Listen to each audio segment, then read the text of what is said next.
ये है Gayatri media group और आप देख रहे हैं ताज न्यूज, आईना सच का।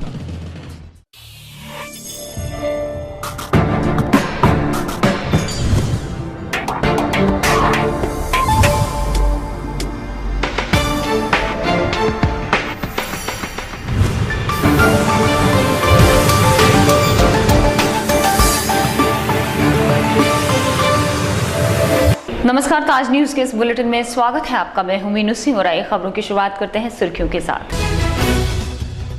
कैबिनेट मंत्री ने कई अधिकारियों को दी काम में सुधार लाने की चेतावनी। जन समस्याएं लेकर आने वाले जन प्रतिनिधियों को नहीं किया जाए नजरअंदाज।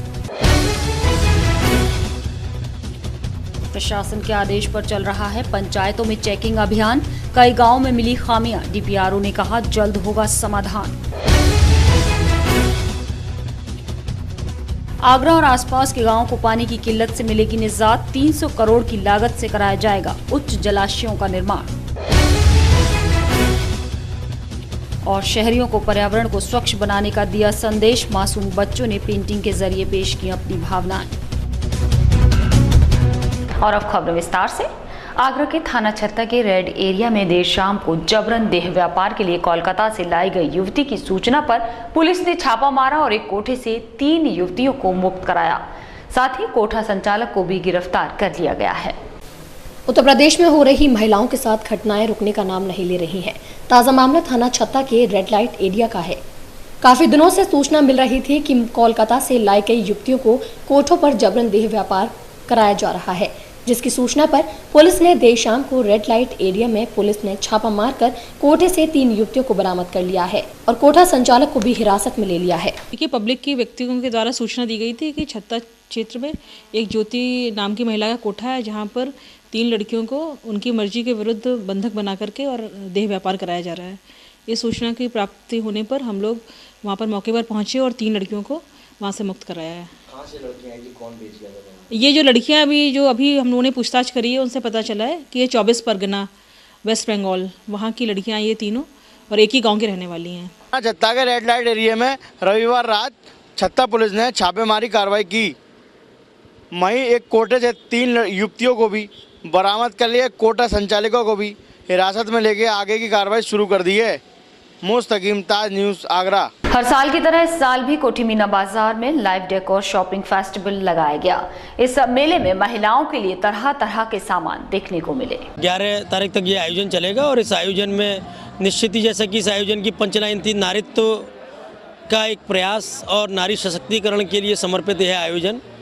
अपने इस 6 दिवसीय आयोजन में हमने विभिन्न प्रकार के कार्यक्रम किए हैं। आज भी जैसा कि इस मेले को 4 हिस्सों में बांटा गया है। एक और हम खरीदार की बात करते हैं तो दूसरी ओर खाने पीने की, और तीसरी ओर रंगमंच की बात करते हैं तो चौथी ओर झूलों की बात करते हैं। आज रंगमंच के सांस्कृतिक मंच पर आगरा की 20 सशक्त महिलाओं को सम्मानित किया गया है, जिसमें सम्मान में हम लोग ने शिक्षा के क्षेत्र में, समाज के क्षेत्र में, अलग अलग क्षेत्र में महिलाओं को सम्मानित किया है। और तमाम ऐसे उत्पादन जो दैनिक आवश्यकताओं की चीज़ें हैं और एक ही छत के नीचे यहाँ पर विशेष प्रकार की छूट और आकर्षण स्कीम है, जहाँ पर आप खरीद सकते हैं। लेडीज़ों के शॉपिंग मेले में हम लेडीज़ों के हिसाब से नारी श्रृंगार का जो सामान होता है सस्ता से सस्ता उपलब्ध कराने की कोशिश। मेले में बहुत तेज़ी से भीड़ बढ़ती ही जा रही है। डे बाई डे, दिन बाई दिन भीड़ बढ़ती ही जा रही है और लोगों का आकर्षण अपने सौंदर्य को बनाए रखना रहता है। इस आयोजन में आके हम लोग हर साल लगाते हैं। ये मिडनाइट में भी लगता है। ये जो इस बार लेडीज़ों के ऊपर लगा है नारीत्व के लिए स्टॉल भी अच्छी लगी हैं। आज रश भी बहुत है यहाँ पे। प्रशासन के आदेश पर किए जा रहे चेकिंग अभियान में ग्राम पंचायतों में मिल रही हैं खामियां, जिनके संबंध में विभागीय लोगों द्वारा रिपोर्ट उच्चाधिकारियों को सौंपी जा रही है। जिला पंचायत राज अधिकारी की माने तो शासन के निर्देश पर 5-5 गांव में जनसंख्या के आधार पर निरीक्षण करवाया जा रहा है, ताकि वहां व्याप्त समस्याओं का निराकरण कराया जा सके। जिला पंचायत राज विभाग ने अपने अधीनस्थों को नया काम सौंपा था, जिसका रिजल्ट भी सामने आने लगा है। दर्जनों ग्राम पंचायतों में मिली खामियों पर प्रशासन ने संज्ञान लेते हुए कार्रवाई की बात कही है। दरअसल समाजवादी पार्टी की सरकार में ग्रामीण क्षेत्रों के विकास के लिए सख्ती दिखानी शुरू कर दी गई है, जिसके बाद विभागीय लोगों ने भी कवायदें तेज कर दी हैं। जिला पंचायत राज अधिकारी KS अवस्थी ने बताया कि कई गांवों में निरीक्षण के बाद खामियों की शिकायत मिली है। प्रस्तावित चल रही थी और इसमें जांच कराई गई है। अधिकांश जांचें पूरी हो गई हैं। इसमें हमारे यहाँ 3 ग्राम प्रधान जो है वो निलंबित किए जा चुके हैं, 2 की निलंबन की पत्रावली और भेजी जा चुकी है और हो सकता है कि शीघ्र ही 1-2 ग्राम प्रधान बर्खास्त भी किए जाएँ। जहाँ जहाँ पर प्रधानों पर कार्रवाई होती है वहाँ पंचायत सचिव निलंबित होते हैं, उनके विरुद्ध भी वसूली की कार्रवाई की गई है और प्रधानों के खिलाफ भी वसूली के आदेश जारी। ऑल इंडिया बहुजन फेडरेशन के तत्वावधान में संपन्न हुई विचार गोष्ठी में शिक्षा के गिरते स्तर पर हुआ चिंतन, जिसमें आए वक्ताओं ने शिक्षा के राष्ट्रीयकरण की मांग उठाई और उनके मुताबिक आजकल विद्यालयों में गुणात्मक शिक्षा का अभाव सा हो गया है। वहां मौजूद सभी लोगों ने एक स्वर में समाजवादी व्यवस्था के अंतर्गत राष्ट्रीयकृत और रोजगार परक शिक्षा की जरूरत पर जोर दिया।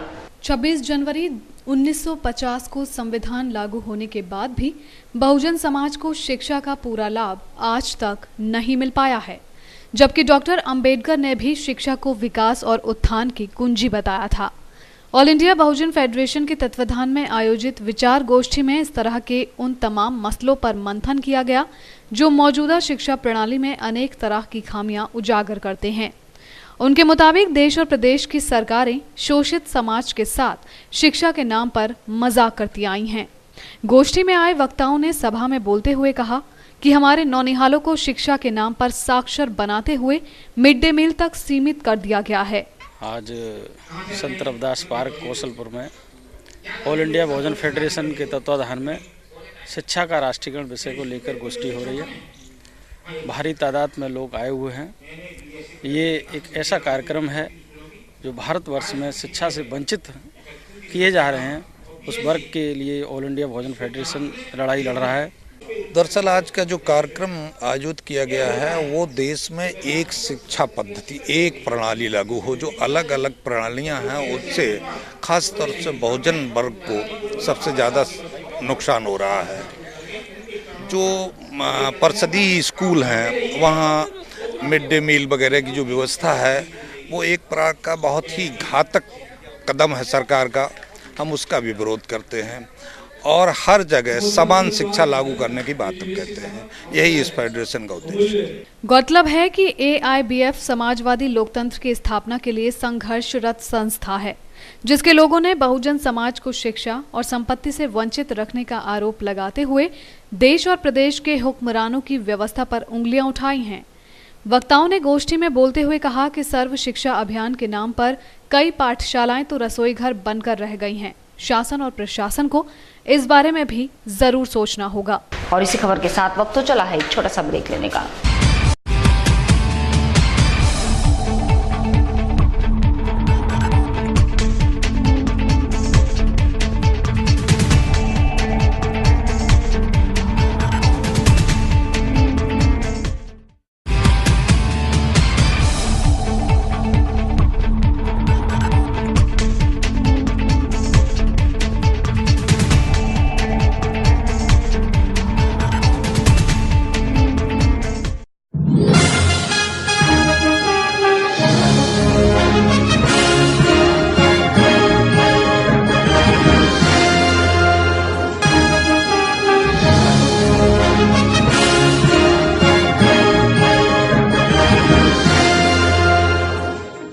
Sai Asha properties AD approved कोठी प्लॉट्स खरीदने व बेचने के लिए संपर्क करें। ताज नगरी 2 में AD अप्रूव्ड प्लॉट्स के लिए संपर्क करें।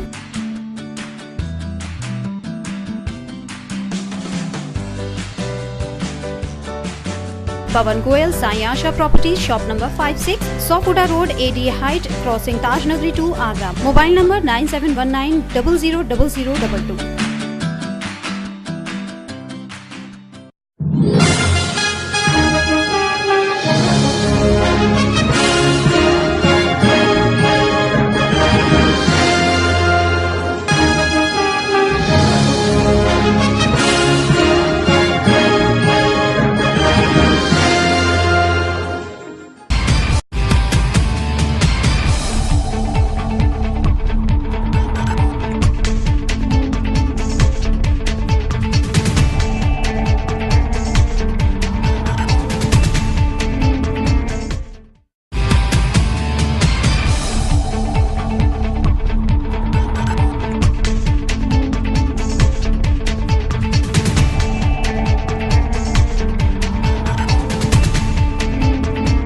ब्रेक के बाद अगली खबर।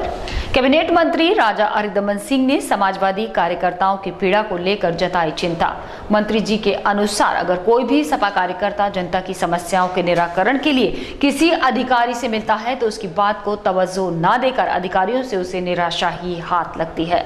मंत्री जी ने कड़े शब्दों में अधिकारियों को चेतावनी दी कि जायज समस्याओं को वो गंभीरता से लें। कैबिनेट मंत्री स्टाम्प न्यायालय शुल्क पंजीयन एवं नागरिक सुरक्षा विभाग ने आगरा जनपद के सभी अधिकारियों को आगाह करते हुए कहा कि सपा कार्यकर्ताओं की उपेक्षा बर्दाश्त नहीं की जाएगी। कैबिनेट मंत्री राजा अरिदमन सिंह ने कहा कि आगरा जनपद की जनता अपनी समस्याएं लेकर सपा कार्यकर्ताओं के पास आती है और ऐसे में जब अधिकारी सपा कार्यकर्ताओं की बात को तवज्जो नहीं देते तो जनता की निगाह में समाजवादी पार्टी की छवि धूमिल होती है और कार्यकर्ता भी निराश होते हैं। कैबिनेट मंत्री राजा अरिदमन सिंह ने कहा अधिकारियों को आगाह करते हुए साफ साफ शब्दों में कहा है कि यदि सपा का कोई छोटा या बड़ा कार्यकर्ता जनता की जायज समस्याओं को लेकर अधिकारियों के पास जाता है तो अधिकारी कार्यकर्ता की जायज शिकायत को गंभीरता से लें और शीघ्र समस्या का समाधान करें। वहीं कार्यकर्ताओं से कहा कि समाजवादी पार्टी की नीति और सिद्धांतों का प्रचार प्रसार करें और सरकार की नीति और सिद्धांतों को जन जन तक भी पहुंचाएं। पार्टी के कार्यक्रम है कि हर ब्लॉक में अलग अलग जाके जो सरकार की उपलब्धियां हैं वो जन जन तक पहुँचें, उसका प्रचार प्रसार हो। और कहीं कहीं ये शिकायत मिलती है कि अधिकारी जैसे थाना तहसील में उनकी कार्यकर्ताओं की या पदाधिकारियों की सुनते नहीं है जायज समस्या और लटकाने का काम करते हैं और बार बार कार्यकर्ताओं को पदाधिकारियों को चक्कर लगाने पड़ते हैं। तो ये अच्छी स्थिति नहीं है और स्वीकार नहीं की जाएगी और बर्दाश्त नहीं की जाएगी। कार्यकर्ताओं को जहाँ कहीं भी जाएँ पदाधिकारियों उनको पूरा सम्मान मिले और जो जायज बात है उसको तुरंत उस पर कार्रवाई हो। कैबिनेट मंत्री अरिदमन सिंह ने आगरा के विकास के लिए अपना एक कदम और बढ़ा दिया है। उनकी इस योजना में आगरा में पेयजल की किल्लत को ध्यान में रखते हुए उच्च जलाशय बनाने की योजना शामिल है जो चरणबद्ध तरीके से क्रियान्वित होगी। कैबिनेट मंत्री राजा अरिदमन सिंह ने आगरा में विकास करने के संकल्प को आगे बढ़ाते हुए आगरा के पेयजल की समस्या को देखते हुए एक कदम और आगे बढ़ाया। उन्होंने आगरा में ऐसे गुणवत्ता प्रभावित गांव जिसमें खारा पानी और फ्लोराइड पानी की ज़्यादा महत्ता रहती है की सूची तैयार करवाई है, जिसमें पहले से टीटीएसपी और डीप हैंडपंप से आच्छादित हो चुके हैं। उनके द्वारा जनता की मांग के अनुसार पूर्ति नहीं हो पा रही थी के कारण सरकार द्वारा उच्च जलाशय स्कीम का निर्णय लिया गया है, जिसमें आगरा जनपद में लगभग 273 उच्च जलाशयों का निर्माण कराए जाने का निर्णय है जो चरणबद्ध तरीके से आगरा जनपद में स्थापित किए जाएंगे और इनकी लागत लगभग 300 करोड़ रुपए की होगी। इस स्कीम के माध्यम से जनपद के लगभग 427 गांव और मजरे लाभान्वित होंगे। देखिए ये आगरा जनपद में 273 जलाशय लगने हैं। ये फेज़ मैनर में लगेंगे धीरे धीरे और पूरे जनपद के ज़्यादा से ज़्यादा गांव इसमें कवर हो जाएं, ऐसी सरकार की योजना है और इसकी स्वीकृतियाँ भी धीरे धीरे इससे मिलती रहेंगी, जिससे कि कहीं जहाँ खारा पानी है या फ्लोरोसिस है या पोर्टेबल वाटर नहीं है उससे मुक्ति मिल जाएगी। विश्व जागरण मानव सेवा संघ तुलसीवन आश्रम की ओर से अर्तौनी अकबरापुर में 7 फरवरी से 21 फरवरी तक श्री हनुमान महाकुंभ का आयोजन किया जा रहा है। आयोजन के दूसरे दिन भक्तों ने 1 लाख से अधिक शिवलिंग प्रभु की आराधना की। अर्तौनी में होने वाले इस धार्मिक आयोजन में कई धार्मिक आयोजन किए जाने हैं, जिसमें सबसे बड़ा आयोजन 15.25 करोड़ शिवलिंगों का निर्माण किया जाना है। ये शिवलिंग प्रतिदिन बनाए जाने हैं, जिसके बाद शाम को इन्हें यमुना में विसर्जित कर दिया जाएगा। महिलाएं, बूढ़े, बच्चे और सभी सुबह से ही देर शाम तक शिवलिंगों का निर्माण कर प्रभु भक्ति में डूबे नजर आते हैं। 9 फरवरी से शुरू हो रहा शिव महापुराण का वाचन आचार्य श्री कौशिक जी महाराज के श्रीमुख से किया जाना है। आचार्य जी ने बताया कि और तो सभी देव हैं, लेकिन शिव शंकर महादेव के नाम से जाने जाते हैं और इन पार्थिव शिवलिंगों का बड़ा महत्व है।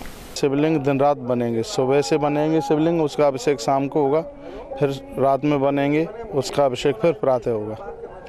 और शिवलिंग का तो बहुत भारी बड़ा महत्व है अपने आप में। वाणासुर ने भी पार्थिव शिवलिंग बनाए, नर्मदा जी में विसर्जन किया। भगवान शंकर प्रकट हो गए, कहा बेटा वरदान मांग। तो वाणासुर ने कहा कि प्रभु मैंने जितने भी शिवलिंग बनाए वो सब आपके रूप को ही प्रकट हो जाएं। नर्मदा मैया में वही मिट्टी के शिवलिंग नर्मदेश्वर बनकर के प्रकट हो गए। पार्थिव शिवलिंग के समीप में किया गया सत्कर्म अपने आप में अनंत गुना सिरादे अनंत गुना फल प्राप्त करता है। ऐसे भगवान शंकर हैं और सब तो देव ये महादेव हैं। ऐसा महादेव कहाँ मिलेगा जो जहर पीकर जगत को देवताओं के साथ कल्याण के साथ उन्हें अमृत पिलाता है और स्वयं जहर। इस आयोजन में दूर दूर से लोग आकर इस धार्मिक आयोजन में भाग ले रहे हैं, तो वहीं साधु संतों का भी जमावड़ा होगा। समिति की ओर से साधु संतों के रहने की व्यवस्था के साथ उनके भोजन का भी पूरा प्रबंध महाकुंभ की तर्ज पर किया जा रहा है। इतना ही नहीं, सुबह 10 बजे से दोपहर 2 बजे तक शिव महापुराण का वर्णन होगा, तो वहीं शाम को रासलीला का भी आयोजन किया जाएगा। वनवासी कल्याण आश्रम सेवा समिति की ओर से 31 जनवरी से चल रही श्री राम कथा का समापन पूर्ण आहुति के साथ किया गया। वनवासी आश्रम सेवा समिति का उद्देश्य कुष्ठ रोग से पीड़ित लोगों की बच्चियों को शिक्षा मुहैया कराना है, जिसके लिए पूरे देश में कई संस्थाएं काम कर रही हैं। वनवासी आश्रम सेवा समिति की ओर से शास्त्रीपुरम में आयोजित श्री राम कथा को समिति के पदाधिकारियों ने कुष्ठ रोगियों की कन्याओं के लिए समर्पित कर दिया। कथा आयोजकों का कहना था कि श्री राम कथा को कराने का उद्देश्य रुद्रपुर में वनवासी समाज के कुष्ठ रोगियों की बच्चियों के लिए बने स्कूल में सुविधाएं बढ़ाने के लिए समिति ने इस धार्मिक आयोजन को किया, ताकि बच्चियां पढ़ लिख सकें। साथ ही उन्होंने बताया कि अभी तक संचालित स्कूल में कुल 85 छात्राएं शिक्षा पा रही हैं। हमें इसका विस्तार करना है। ये वनवासी कल्याण आश्रम जो पूरे देश के 11 करोड़ वनवासियों के बीच में कार्य करता है, जिसके 225 हॉस्टल हैं, और हम लोग जो है वो पूरे देश में इनके मेडिकल एक्टिविटीज़ चलती है, जिसमें 5 हॉस्पिटल हैं और 1200 डॉक्टर्स अपने से एंगेज्ड हैं। 1300 हम लोग पिछले साल मेडिकल कैंप लगाए थे, जिनमें 12 लाख मरीजों की हम लोगों ने सेवा की। वनवासी कल्याण आश्रम सहयोगार्थ श्री राम कथा का आयोजन 31 जनवरी से 8 फरवरी तक शास्त्रीपुरम में किया गया है। इस क्षेत्र के अंदर प्रथम बार इतनी बड़ा कथा का आयोजन किया गया है, और वनवासी कल्याण आश्रम द्वारा इस कथा का आयोजन का उद्देश्य है रुद्रपुर के अंदर दूधियावा छात्रावास है, जो कुष्ठ रोगियों की बच्चियों के लिए बनाया गया है। करीब 8 दिन तक चले इस धार्मिक आयोजन में कथा व्यास आचार्य श्री अतुल कृष्ण भारद्वाज जी के श्रीमुख से कथा का वाचन किया गया। साथ ही समापन के मौके पर पूर्ण आहुति दे लोगों ने आयोजन को पूर्ण किया। और इसी के साथ फिलहाल बुलेटिन में सिर्फ इतना ही। अगले बुलेटिन में नई खबरों के साथ आपसे फिर होगी मुलाकात। जुड़े रहिए ताज न्यूज के साथ। नमस्कार।